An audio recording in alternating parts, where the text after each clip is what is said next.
आज हम बात करेंगे केतु की महादशा। और बाहर बहुत शोर है, बहुत सारा कंस्ट्रक्शन का काम चल रहा है, इसलिए उस शोर को निगेट करने के लिए मैं माइक को इस तरह से यूज़ कर रहा हूँ। आई होप ये काफ़ी ऑडिबल हो आप लोगों को। केतु की महादशा जो कि 7 साल का एक अंतराल या 7 साल का पीरियड है, और आपने इसके ऊपर काफ़ी सारे और वीडियोस और पॉडकास्ट आई एम श्योर काफ़ी और जेंटलमैन हैं उनके भी सुने होंगे। तो मोस्टली जब भी राहु और केतु की बात होती है तो हमारे मन में एक डर बैठ जाता है, बिकॉज दोनों शैडो प्लैनेट्स हैं, दोनों के अलग अलग तरीके के रिजल्ट्स हैं, पर दोनों के जो घटनाएं होती हैं, जो रिजल्ट्स होते हैं, उनमें एक चीज़ जुड़ी होती है। एक शब्द आपने काफ़ी सुना होगा, और अगर नहीं सुना है तो आज आप सुन सकते हैं कि अचानक सडन से होने वाली कोई भी घटना है, कोई भी इवेंट है, अचानक से कोई आपको इंसान मिलता है और आपके जीवन में, उदाहरण के लिए कि बहुत बड़ी एक लॉटरी लग जाती है, मतलब कि सडन राहु की तरफ से कुछ एक्टिवेशन हुआ है और कोई और आपको एक इंसान मिलता है और उसकी वजह से आपकी लाइफ में, आपके जीवन में एक उथल फुथल या ट्रांसफॉर्मेशन जैसी स्टेज आती है। आपको ऐसे लगता है कि अब आपका जीवन जब वो इंसान मिला था उससे पहले शायद बेहतर था, पर उस इंसान के जाने तक आपकी लाइफ या आपका जीवन 360 डिग्री टर्न हो जाता है। तो ये कहीं ना कहीं केतु का एक इवेंट है। तो राहु और केतु के रिजल्ट्स में अकस्मात, अचानक, सडन शब्द जुड़े रहते हैं। दोनों ही शैडो प्लैनेट्स हैं, मतलब दोनों की अपनी कोई आइडेंटिटी नहीं है। एक हेड यानी कि सिर है, जिसको वेस्टर्न एस्ट्रोलॉजी में लोग नॉर्थ नोड बोलते हैं, यानी कि राहु, और एक साउथ नोड है, पास्ट लाइफ को दिखाता है, और आपका हेड के नीचे का जो थोरैक्स या बॉडी आप कह सकते हैं, वो केतु है। राहु जिस भी घर में है या आपके चार्ट में जिस भी घर में या जिस भी राशि में बैठेगा, वो दिखाएगा कि आप इस जीवन में क्या डिज़ायर्स लेकर आए हैं और क्या डिज़ायर्स आपको पूरी करनी है। लेट्स सी कि आपका राहु 4th हाउस में बैठा हुआ है, तो उसका ये कहीं ना कहीं ये अर्थ हुआ कि आपको इस जीवन में घर बड़ा चाहिए, या आप घर से जुड़ा हुआ कोई कर्म लेकर आए हैं, घर से जुड़ी हुई कोई डिज़ायर्स लेकर आए हैं। शायद ऐसा हो सकता है कि पास्ट लाइफ में आपका अपना घर ना बना हो, तो आप अपना वो घर अब बनाना चाहते हो, ऐसी डिज़ायर्स लेकर आप आए हुए हैं। इसके विपरीत केतु जहाँ जिस घर में भी बैठेगा, वो दिखाता है हमारी मास्टरी उस घर से लेकर। लेट्स सी कि आपका राहु 10th हाउस में बैठा हुआ है, सो उसका अर्थ है कि पास्ट लाइफ्स में आपने जितनी भी पास्ट लाइफ जी हैं, और पास्ट लाइफ यहाँ पे मैं सिर्फ इमीडिएट जो आपका पिछला जन्म है उसकी बात नहीं कर रहा हूँ, पर बहुत सारे जन्मों की बात हो रही है। तो केतु जहाँ पर जिस घर में बैठेंगे, वहाँ उस घर से जुड़ी हुई चीज़ों में आपकी बहुत ज़बरदस्त मास्टरी है, आपके बहुत अच्छे स्किल्स हैं। तो केतु 10th हाउस में, उदाहरण के लिए अगर आपके बैठे हैं, तो उसका हम ये अर्थ निकालेंगे कि आपका प्रोफेशन या आपकी जॉब या आपका प्रोफेशनल लाइफ से जुड़ी हुई मास्टरी का कर्म है। यानी कि आपने पास्ट लाइफ में इतना काम किया है या इतने प्रोफेशन को इतनी सीरियसली लिया है, इतनी गंभीरता से लिया हुआ है कि आप अब प्रोफेशन में मास्टर हैं। आपको कोई भी टास्क या कोई भी काम कहीं दिया जाएगा तो आप बिना किसी ज़्यादा लर्निंग के आप उस काम को और लोगों से बहुत बेहतर तरीके से कर सकते हैं। या ऐसा कह सकते हैं कि अगर कोई एक नया टास्क या एक ब्रांड न्यू काम है जो मैं लेट्स से कि 100 लोगों को करने को बोलता हूँ, तो 100 लोगों को सबसे पहले उस काम को सीखना पड़ेगा। और उस सीखने में हम अगर ये कहें कि उनको 6 महीने लगते हैं, और 6 महीने के बाद अगर वो काम करना शुरू करेंगे, तब भी उनकी जो परफॉर्मेंस है वो शायद उतनी बेहतर ना हो पाए जितना आप उसी सेम काम को 6 दिन में सीखकर किस महारत से दे दें। तो इस तरह की मास्टरी एक जन्म के काम से तो आ नहीं सकती है। उसके लिए जाहिर सी बात है कि आपने शायद 100 जन्म ऐसा काम किया होगा, तब जाके आपकी वो स्किल सेट्स इतने नेचुरल हैं कि जहाँ पर एक काम को लोग 6 महीने में सीख रहे हैं, आप 6 दिन में सीख रहे हैं। लोग 6 महीने काम सीखने के बाद भी उस एफिशिएंसी या प्रोफिशिएंसी के साथ नहीं कर पा रहे हैं जितनी मास्टरी या स्किल सेट के साथ आप कर पा रहे हैं। तो इस तरह की मास्टरी केतु आपको देता है।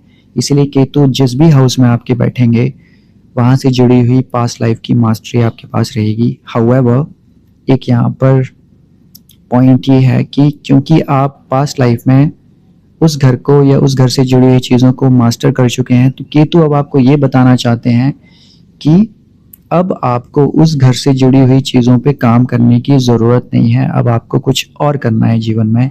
इसीलिए जब भी आपके जो थॉट्स रहेंगे हमेशा उस घर से लेकर वो ऐसे रहेंगे, आपके जो थॉट्स रहेंगे उस घर से लेकर ऐसे रहेंगे कि आपको अंदर ही अंदर एक ऐसी फीलिंग रहेगी कि आप सबसे बेस्ट काम करते हैं। हाउएवर, आपको वो रिजल्ट्स नहीं मिल पा रहे हैं जो आपको मिलने चाहिए, और आपके साथ के दोस्त या आपके साथ के कलीग्स बिना उतना एफर्ट या बिना उतनी शिद्दत से काम करने के बाद भी उनको वो सारे रिजल्ट्स या आउटकम्स मिल रहे हैं। क्योंकि केतु यहाँ पर बैठकर आपको ये दिखाना चाहते हैं कि जिस काम को आप 100 साल तक कर चुके हैं, आप 100 सालों में अलग अलग पोजीशंस को अचीव कर चुके हैं। आप किसी कंपनी के सीईओ हो सकते हैं, आप कोई किसी देश के प्रधानमंत्री हो सकते हैं, किसी देश के बहुत बड़े राजा हो सकते हैं, मंत्री हो सकते हैं, सोल्जर हो सकते हैं, कमांडर ऑफ द आर्मी हो सकते हैं। तो आप वो सारी पोजीशंस को ऑलरेडी उन लाइफ में जी चुके हैं, और अब केतु आपको यहाँ पर इस घर से जुड़ी हुई चीज़ों में त्याग की भावना को दिखाने की कोशिश कर रहे हैं। आपके माइंड में ये भरने की कोशिश कर रहे हैं कि ये चीज़ें टेम्परेरी हैं जो आप ऑलरेडी हासिल कर चुके हैं, और अब आपको इस घर से जुड़े हुए एलिमेंट्स या कारक तत्वों के साथ अगर आप त्याग करेंगे तो आपको उस घर से जुड़ी हुई चीज़ों से जो एक बहुत बड़ा डिससेटिस्फैक्शन आता है केतु की वजह से, वो डिससेटिस्फैक्शन नहीं आएगा, और शायद कहीं ना कहीं वो त्याग की भावना आपको एक आध्यात्मिक या स्पिरिचुअलिटी के पाथ पे ले जाएगी। और बिकॉज हर सोल का इस मटेरियल वर्ल्ड में या संसार में आने का एक ही पर्पस है कि खुद को रियलाइज़ करना, अपने आप को रियलाइज़ करना कि मैं कौन हूँ, मैं कहाँ से आया हूँ। और ये इसीलिए होता है बिकॉज जैसे ही हम इस संसार में आते हैं तो वैसे एक चीज़ क्लियर होती है कि हम बाहर की ओर देखते हैं जो कि राहु की एनर्जी है। राहु की एनर्जी चीज़ों को अपने कंट्रोल में लाना चाहती है। राहु की एनर्जी शो ऑफ की एनर्जी है। वो चाहती है कि समाज में मेरा चेहरा दिखे, समाज मेरी रिस्पेक्ट करे। हाउएवर, वो बाहर की सुपरफिशियल आइडेंटिटी या ईगो की बात करते हैं, बिकॉज राहु एक आउटसाइड वर्ल्ड है, एक कैमरा है, एक फेस है। तो जितना अच्छा आपका फेस है या जितना विजिबल आपका फेस है, उतना राहु आपका अच्छा होगा।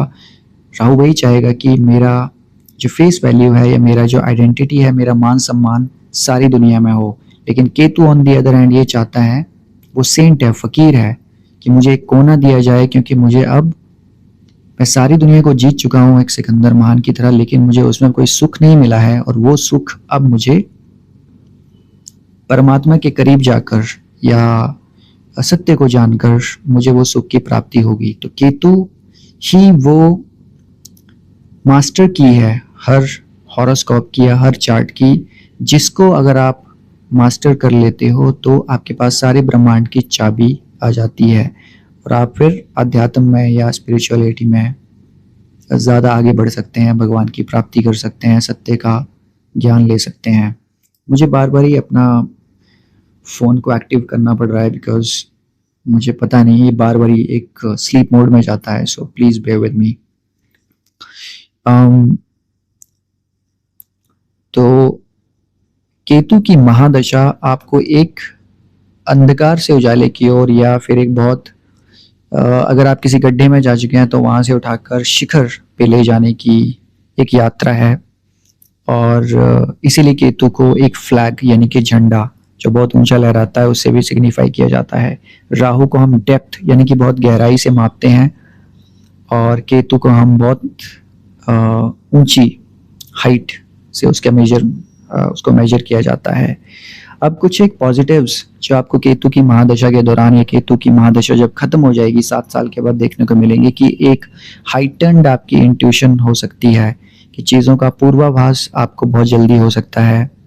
आप स्पिरिचुअलिटी की ओर जाने की शुरुआत कर चुके होंगे या कर रहे होंगे। एक इंक्लिनेशन या इंटरेस्ट आपका उन एरिया में बढ़ जाएगा, जैसे अकल्ट है, तंत्र है, मंत्र विज्ञान है, योगा है, हीलिंग से जुड़ी हुई किसी साइंस की तरफ आप जा सकते हैं। ये चीज़ रहेगी। सेकंड, आइसोलेशन, एकांतपन। तो एक तो है अकेलापन कि आपको ऐसा लग रहा है कि मुझे कोई पार्टनर चाहिए, मैं अकेला फील कर रहा हूँ। और एक होता है एकांत, जैसे कि साधु संत को एकांत से बड़ा साथी उनके जीवन में कोई नहीं है, क्योंकि अगर उनको एकांत दे जाएगा तो वो और ज़्यादा साधना करके जल्दी से जल्दी भगवान की प्राप्ति करेंगे। लेकिन एक मटेरियल इंसान का कोई अगर रिलेशनशिप ब्रेक हो जाता है, उनके जीवन से अगर कोई व्यक्ति जो उनको बहुत प्यारा था, बहुत प्रिय था, अगर वो चला जाता है तो उनको अकेलापन महसूस होता है। तो अकेलापन ये सिग्निफाई कर रहा है कि एक लैक है आपके जीवन में, किसी चीज़ की कमी है। कोई एक पहले चीज़ आपको पूरा कर रही थी, आपको खुश कर रही थी, अब वो चीज़ आपके जीवन में नहीं है और उस चीज़ की कमी से होने वाला जो दुख या सफरिंग है वो अब आपको कहीं ना कहीं अफेक्ट कर रहा है। तो इसे हम अकेलापन कहते हैं। लेकिन एकांत क्या है?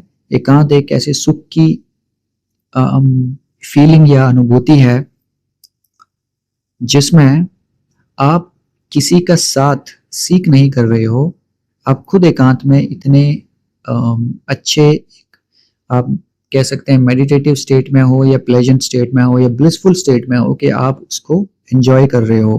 क्योंकि अब आपको एकांत में बैठकर ऐसा फील हो रहा है कि अब आप जीवन को या लाइफ को उस तरह से अनुभव कर पा रहे हैं जितना शायद आप लोगों के बीच बैठकर उनके बीच उस शोर में वो एकांत का जो साइलेंस का सुख है, प्लेजर है, वो शायद आप महसूस नहीं कर पा रहे थे। तो दोनों वर्ड्स में, अकेलापन और एकांत में जमीन आसमान का फर्क है। अकेलापन, जब भी कोई बोलेगा आई एम फीलिंग लोनली या आई एम अलोन, तो इसका मतलब वो एक लैक को दिखा रहा है। लेकिन जब कोई व्यक्ति ये कहेगा कि मैं एकांत में हूँ, तो इसका मतलब एक लैक नहीं है, इसका मतलब एक बहुत बड़ी कंटेंटमेंट है, बहुत बड़ा संतोष है, क्योंकि आपको कुछ ऐसा मिल चुका है अब कि आपको किसी के और होने या ना होने से फर्क नहीं पड़ता। और ये जो ना फर्क पड़ने वाली एक और फ्रेज है, ये भी केतु को ही दिखाता है कि केतु कभी चीजों से बदला नहीं लेता, केतु को फर्क ही नहीं पड़ता, वो छोड़ देता है, चीजों को लीव कर देता है, त्याग की भावना है। इसीलिए केतु अटैचमेंट का कारक है, सेपरेशन का कारक है। तो केतु की महादशा में जनरली जिस घर में केतु बैठा हुआ है उस घर से जुड़ी कोई चीजें आपकी जीवन से जा सकती हैं। उस घर से जुड़ा हुआ जो पर्सन को सिग्निफाई करता है केतु, वो आपके जीवन से जा सकता है, जिसके बाद आपको बहुत पेन होगा, सफरिंग होगी। हाउएवर यही जो सफरिंग और पेन है, ये उन 7 सालों के बाद आपको एक वो सीख देगा, आपको कुछ ऐसा चीज सिखा कर जाएगा जिसके बाद आपकी लाइफ में एक बहुत बड़ा ट्रांसफॉर्मेशन या बदलाव आएगा, जिसको 360 डिग्री ट्रांसफॉर्मेशन कह सकते हैं। मोस्टली केतु की महादशा के बाद लोग स्पिरिचुअलिटी की हाइट्स पर होते हैं, अगर उसको अच्छी तरह से हैंडल किया गया हो। लेकिन अगर उस दशा को अच्छी तरह से हैंडल नहीं किया गया हो, तो बिकॉज ये ब्रेकअप्स इतने दुखदायी होते हैं, इतने पीड़ादायी होते हैं कि मोस्टली लोग इन से उबर या इनसे बाहर आने के लिए किसी एडिक्शंस में, किसी नशे में, किन्हीं गलत आदतों में जा सकते हैं। बिकॉज आपको रास्ते से भटकाने वाले राहु या आपको रास्ते से भटकाने वाले बहुत सारे बैड एलिमेंट्स समाज में बहुत अलग अलग कॉर्नर्स में मौजूद हैं, पर आपको सही मार्ग पर ले जाने वाले लोग, सही मार्ग पर ले जाने वाला गुरु, जिसको हम सदगुरु बोलते हैं, सही मार्ग पर ले जाने वाला एक रास्ता, ऐसे लोग, सेंट बहुत कम हैं। इसीलिए सबसे अच्छी रेमेडी जो मैं कहूँगा, अगर आपकी केतु की महादशा बहुत ऊपर नीचे जा रही है, आपको बहुत तकलीफ हो रही है, तो आई वुड सजेस्ट कि किसी संत से आप मिलें, किसी सेंट से मिलें, किसी ऐसे फ़कीर से मिलें जो आपको सही रास्ता दिखाए, क्योंकि यहाँ पर सही रास्ता, सही मार्गदर्शन होना बहुत आवश्यक है। क्योंकि केतु की महादशा में भटकाव है, और ये भटकाव कौन करेगा? ये राहु के एलिमेंट्स वाले लोग करेंगे, क्योंकि वो ये बताना चाहते हैं, जब आप बहुत दुख में होते हैं तो कुछ ऐसे लोग जो बहुत सुख में चल रहे हैं, वो अपनी लाइफ को प्रोजेक्ट करके ये आपको दिखाना चाहते हैं कि देखो, इस तरह की लाइफ मैं जी रहा हूँ और आपके पास इस चीज़ की कमी है, लैक है, तो अगर आप वो चीज़ें करो जो मैं कर रहा हूँ, तो शायद आपकी ज़िंदगी में सुख आ सकता है। अब क्योंकि उस वक्त इंसान इतना परेशान है, इतनी ज़्यादा सफरिंग में है कि उसको जो भी चीज़ आप दोगे वो करना चाहता है। वो सिर्फ यही कहता है कि आप कुछ भी करो, पर मुझे मेरे दुख से बाहर निकाल दो। और ये जो पॉइंट है, यहाँ पर फिर अगर कोई ऐसी नेगेटिव या नकारात्मक प्रवृत्ति के लोग अगर आपके आसपास हैं, तो बहुत ज़्यादा संभावना है कि आप भी उन्हीं के जैसे किसी नकारात्मकता के रास्ते पे चल सकते हैं, और जिसके बाद ये completely shift up side down हो जाएगा। आप के जीवन में जो एक बहुत बड़ा अच्छा बदलाव हो सकता था एक सफरिंग के बाद,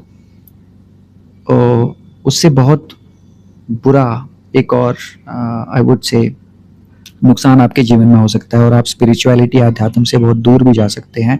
आप भटक सकते हैं, क्योंकि संसार जो है वो इतना ज़्यादा ऑक्यूपाइड है माया, महामाया और योग माया के साथ, क्योंकि वो संसार को बनाया ही इस लॉ के साथ, मैं कहूँगा बनाया गया है कि आप संसार में उलझे रहें, क्योंकि माया का काम तब तक चल रहा है जब तक आप संसार में उलझे हैं। परंतु जिस दिन आपने अपनी कमांड, अपने जीवन की कमांड, अपने मन की कमांड अपने हाथ में ली, जिस दिन आपने परमात्मा के साथ को चुना, जिस दिन आपने ये मानना शुरू कर दिया कि ये परमात्मा का ही हुक्म है, ये परमात्मा की डिमांड है, ये परमात्मा का किया गया एक्शन है जिसको मुझे एक्सेप्ट करना चाहिए, तो आपकी स्पिरिचुअलिटी के सारे एवेन्यूज, स्पिरिचुअलिटी के सारे रास्ते खुल जाते हैं। तो इन चीज़ों का आपने बहुत ध्यान रखना है केतु की महादशा में। अनएक्सपेक्टेड इवेंट्स हो सकते हैं, चीज़ें हो सकती हैं, एक्सीडेंट्स हो सकते हैं, लोग आपकी लाइफ से चले जाएंगे, पर हमेशा याद रखिएगा, जो लोग आपकी लाइफ से जा रहे हैं, मे बी शायद नंबर एक, या तो वो बहुत बड़ा कुछ लेसन आपको देने आए थे जो आपको सीखना है, और या फिर शायद वो लोग आपके लिए कम्प्लीटली अनफिट थे, आपके जीवन के वो फिट नहीं थे। जीवन आपका जिस स्तर पे जा रहा है, या जीवन जिस डायरेक्शन में जा रहा है, शायद वो लोग आपके उस डायरेक्शन में जाने वाले ना हो। तो दोनों ही चीज़ों में आपको ये मेजर या असेस करना है कि इन सब चीज़ों में, इन सब तकलीफ़ों के बीच मेरे जीवन में क्या एक अच्छी बात हो रही है, या मेरे जीवन में क्या अच्छा एक लेसन या सीख मिल रही है जिसको मैं आगे यूटिलाइज कर सकता हूँ एक अध्यात्म के मार्ग पर चलने के लिए। ये आपको हमेशा ध्यान रखना है।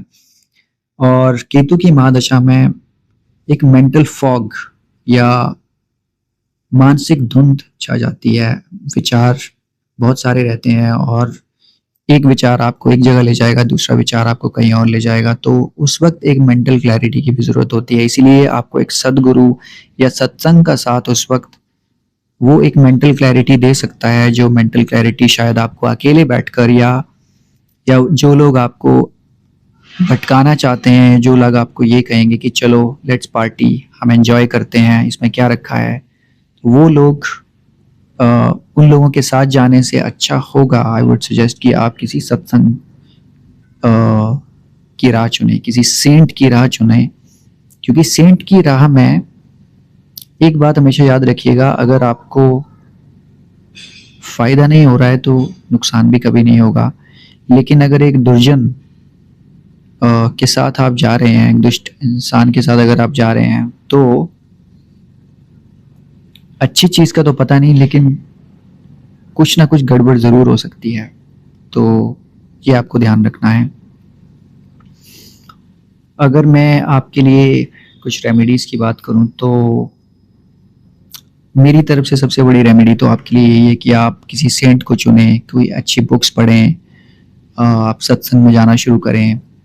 आपके लिए एक मंत्र दे रहा हूँ, जब भी केतु किसी को डिस्टर्ब करता है या राहु भी कोई किसी को डिस्टर्ब करता है तो गणेश जी की उपासना से, गणेश जी की साधना से बहुत आराम मिलता है और एक बहुत पावरफुल मंत्र है।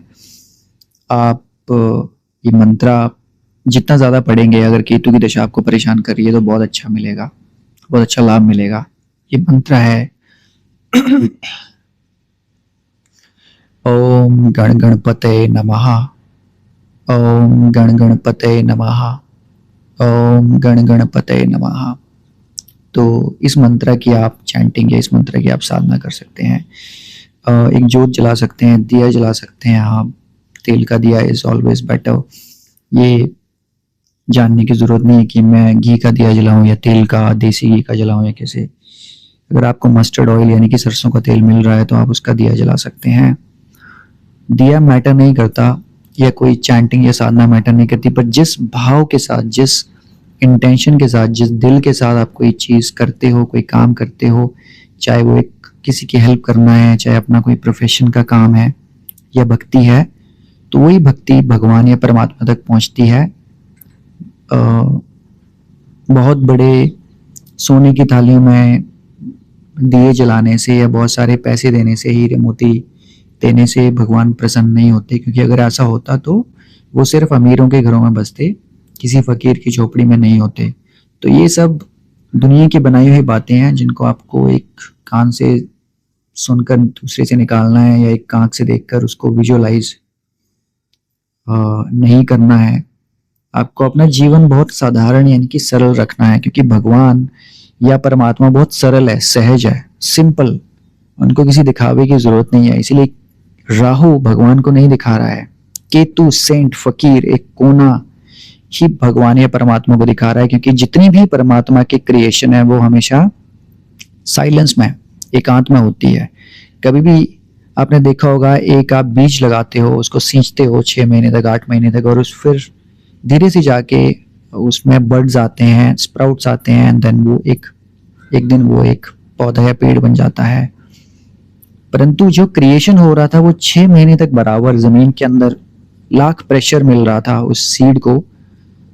तो इससे हमें ये सीख मिलती है कि परमात्मा की क्रिएशन तो हर सेकंड हो रही है, लेकिन हमें वो दिखती नहीं है, बिकॉज वो साइलेंस है। परमात्मा एक साइलेंस यानी कि मौन, एकांत का नाम है। परमात्मा आपको गाजे बाजे के साथ, ढोल नगाड़ों के साथ हर जगह नहीं मिलेगा। परमात्मा वहां मिलेगा जहां आप ढोल नगाड़ों के बीच भी अपनी समाधि लगाकर बैठ जाएंगे। ओके। और इसके साथ आप गुरुजी का या महादेव का मंत्र भी जाप कीजिएगा। उससे आपको मेंटल क्लैरिटी मिलेगी, सही डिसीजन या सही मार्ग चुनने में आपकी सहायता होगी। और ये मंत्र है ओम नमः शिवाय, शिव जी सदा सहाय। ओम नमः शिवाय, गुरु जी सदा सहाय। इसके अलावा जो स्ट्रे डॉग्स होते हैं वो भी केतु की ऊर्जा है, केतु की एनर्जी को दिखाते हैं, तो आप उनको फीड करा सकते हैं। ये भी एक बहुत ही सॉलिड, बहुत ही ज़बरदस्त रेमेडी है। तो ये मंत्रा चैंटिंग से और इन रेमेडी से आई होप कि आपकी केतु की महादशा ठीक जाए। अगर केतु की महादशा चल रही है और नहीं चल रही है तब भी ठीक है। अगर आप वेट कर रहे हैं कि केतु की महादशा आपके जीवन में आएगी तो आप पहले से प्रिपेयर हो सकते हैं। और ये दुखदाई हो सकता है, परंतु ये ट्रांसफॉर्म करेगा आपको। और अगर आपको सही मार्गदर्शन मिलेगा, अगर आप किसी सत्संग के साथ रहेंगे, देन आई एम श्योर कि आप के लिए ये ट्रांसफॉर्मेशन बहुत बड़ा, अच्छा सोल लेवल पे बहुत संतोष यानी कि कंटेंटमेंट देने वाला होगा। और अगर आपको चार्ट से रिलेटेड कोई गाइडेंस चाहिए हो तो फिर आप मैसेज कर सकते हैं या कॉल कर सकते हैं। आज की केतु की महादशा को हम यहीं पे विराम देंगे। Take care.